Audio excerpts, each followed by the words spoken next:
ये दूध वाले ना बिल्कुल परेशान करके रखा हुआ है, पता नहीं कब आएगा। रोज ही लेट करता है, रोज ही लेट करता है। चाय पीने का मन हो रहा है। गाली दे रही है मुझे। अरे गोरी गोरी टांग। अरे मालकिन, आ गए तुम? आ गया जी। इतना लेट कैसे आए हो? अरे क्या करे, ये जो फर्स्ट फ्लोर वाली मालकिन है ना, बहुत ही ज़्यादा तंग करती है। बहुत ही ज्यादा तंग करती है? क्या मतलब? अरे भाई हमारे साथ लड़ रही थी, कह रही दूध में पानी होता है, दूध में पानी होता है। अब ना मैं आगे से उसे दूध ही नहीं दूंगा। अब देखो, वो तुम्हारे पर्सनल मैटर है, उसके बारे में मैं कुछ नहीं बोल सकती। तुम ये बताओ, तुम रोज रोज लेट क्यों आते हो? रोज रोज अब क्या करें, घर पे अकेला हूँ। वो तुम्हारा पर्सनल मैटर है, मैं कुछ नहीं जानती। मुझे ये बताओ कि तुम रोज रोज लेट क्यों आते हो? तुम्हारे चक्कर में मैं चाय पीने के लिए इतना इंतजार करना पड़ता है। अरे बाबा सॉरी। वैसे क्या है ना, हम ठहरे घर में अकेले, 10 भैंसनवा है। अब 10 भैंसनवा को धुलना होता है, नहाना होता है। अब आज ना थोड़ा सा लेट निकले, एक भैंसनवा ना दूध ही नहीं दे रही थी। अब क्या करे, फिर ये केतलियाँ कैंटीन में भी जाती है, होटलों में भी जाती है, और दो केतली आपके इसमें आती है। अब एक ख़त्म हो गई है, आपका बचा हुआ है।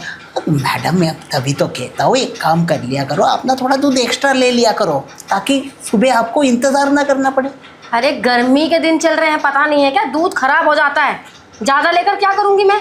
तो फ्रिज, आपके घर इतनी सारी फ्रिज है, फ्रीजर है, उसमें डाल दिया करो। अरे फ्रीज़र व्रीज़र देखो, मुझे ना ताज़ी ताज़ी चीज़ें पसंद है। ये बासी बासी मैं नहीं खाती पीती हूँ।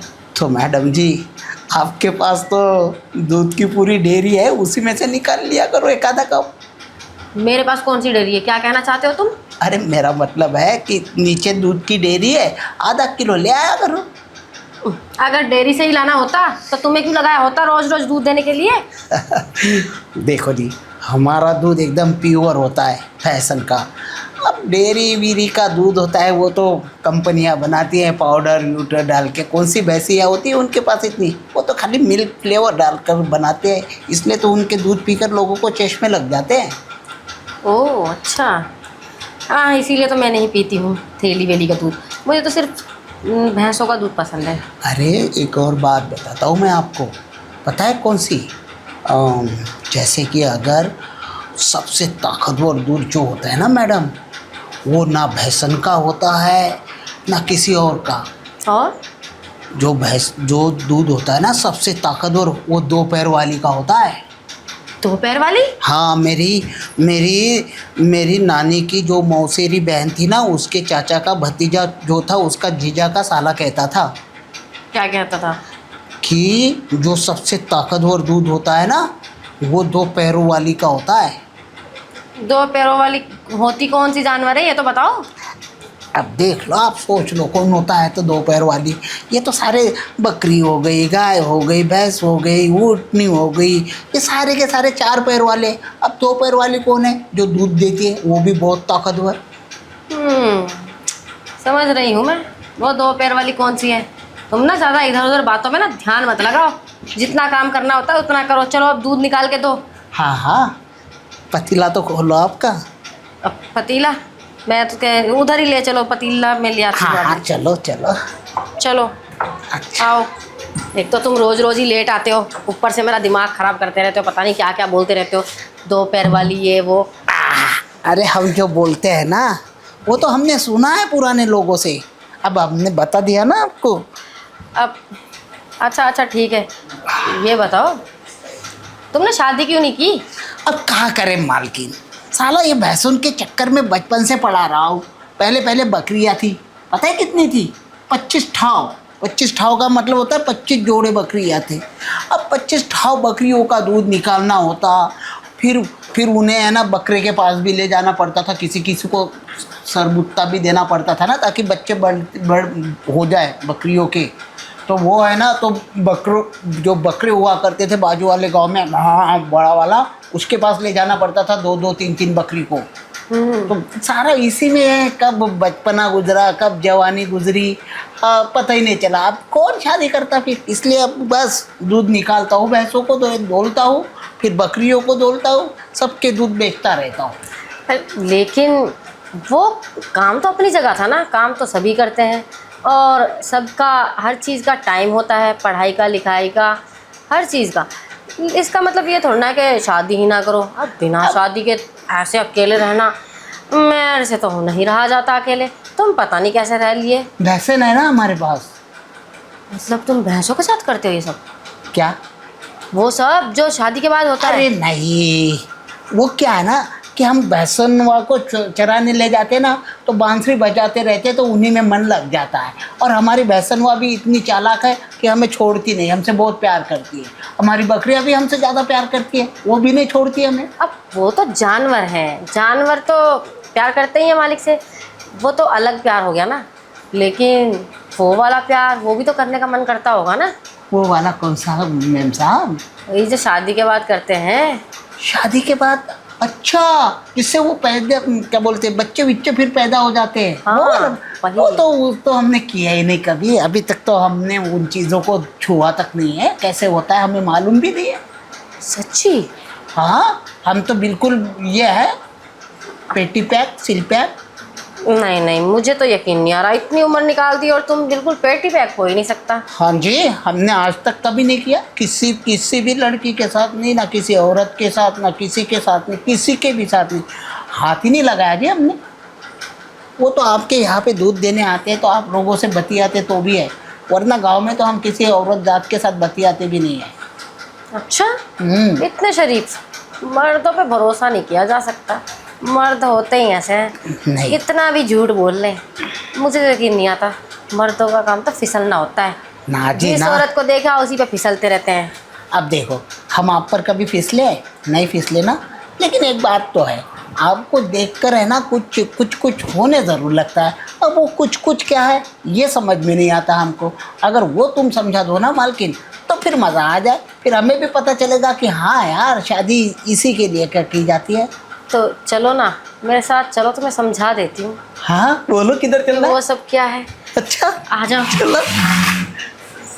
अरे वाह, लगता है आज आज मेरी सुहाग रात होगी। नहीं, सुहाग सुबह होगी। हाँ। अब बताती हूँ तुम्हें मैं अच्छे से कि वो सब जो होता है ना, तो मैं यूं यूं करता है, जो दुख दुख करता है आपको देखकर। हाँ वो क्या है। बताओ ना तो फिर क्या है वो। अब आओ ना, फिर तुम्हें अच्छे से समझाती हूँ। अरे वाह, एक बात बताओ मालकिन। बताओ ना। क्योंकि जैसे कि हमने आज तक किया नहीं, अब आप हमारे साथ करोगी तो आपको कोई मतलब नुकसान तो नहीं होगा? क्योंकि हमारा बिल्कुल पत्थर जैसा है। तो क्या हुआ, उसमें नुकसान की बात थोड़ा ना है। अरे ये तो बहुत अच्छी बात है। नहीं, कहीं आपका कांच का मतलब कांच शीशा ना टूट जाए ना। अरे कुछ नहीं होगा, मेरा कांच इतना कच्चा नहीं है, मजबूत है। अरे वाह, ये हुई ना फिर बात। वो कहते ना, जब दो पहलवान मिलते हैं ना तो कुश्ती खेलने का मज़ा ही कुछ और होता है। हाँ सो तो है, पहलवान अगर अच्छे वाले हों तो मैदान में खेलने का मज़ा डबल हो जाता है। बस दाव पेच जो होते हैं ना मैडम, वो पसीना लोट कर देते हैं एक दूसरे पहलवान को। वो तो है। वैसे तुम्हारे भी डोले वोले मजबूत ही लगते हैं। तुम भी कुश्ती खेलते थे क्या? हाँ, हम तो खानदानी कुश्ती खेलने वाले हैं। मेरा बाप पहलवान था, बहुत बड़ा नामी पहलवान था। मेरे बाप को आज तक गांव में कोई ना हरा सका था। बहुत नामी पहलवान थे और पूरे लाठी काठी तलवार भाले चलाना आता था, भाला फेंकना तक आता था। अरे बहुत ताकतवर थे मेरे पिताजी, लेकिन दिल के बड़े अच्छे थे।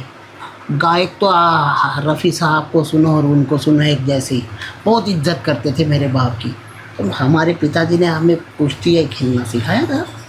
कुश्तियाँ, वाह, कुश्ती खेलने का मज़ा भी कुछ और ही होता है। मैं क्या सोच रही हूँ, इस बेड पे हम आज कुश्ती खेल लें क्या? ज़रूर, क्योंकि मैंने तो किसी लेडीज़ के साथ आज तक कुश्ती नहीं खेली ना, वो वाली। तो वो तो आप सिखाओगे क्योंकि उसमें मैं अनाड़ी हूँ। कोई बात नहीं, मैं सिखा दूँगी सब कुछ, कैसे कैसे करते हैं। कहाँ से स्टार्ट करते हैं, कहाँ एंड करते हैं, मैं सब बता दूंगी तुम्हें। अरे एक बार बता दोगी ना, और एक बार इस खेल का खिलाड़ी बना दोगी ना मैडम हमें, तो कसम से कहता हूँ फिर ज़िंदगी में है ना इस खेल को भूलूंगा नहीं, बल्कि इस खेल में एक इजाफा कर दूंगा। फिर इस खेल के नए नए दाव पेच है ना खुद बनाऊंगा मैं। बस तो फिर आज मैं तुम्हें सब कुछ बता देती हूँ। बताना क्या है, करके दिखा देती हूँ, उसके बाद तुम खुद सीख जाना। हाँ हाँ, मैं तो देखो जी, इतना तो दिमाग मेरा चैंट है क्योंकि जंगल का दिमाग है ना, इसलिए अगर मुझे एक बार रास्ता दिखा दिया जाए ना तो फिर ज़िंदगी भर मैं उस रास्ते को भूलता नहीं हूँ। अच्छा, वेरी गुड। वैसे रास्ता भूलना भी नहीं चाहिए। और तुम्हें पता है ना कि तुम्हारा रास्ता कहाँ है और कहाँ तक जाना है। हाँ मालकिन, अब तो अंदाज़ा लगा रहा हूँ मैं कि मेरी मंजिल कहाँ पर है करके, और मंजिल पे जाकर ही रुकना है मैंने, बीच में ज़्यादा नहीं रुकना है। हाँ हाँ ठीक है। मैं क्या सोच रही हूँ, अब हम मंजिल की ओर बढ़ें।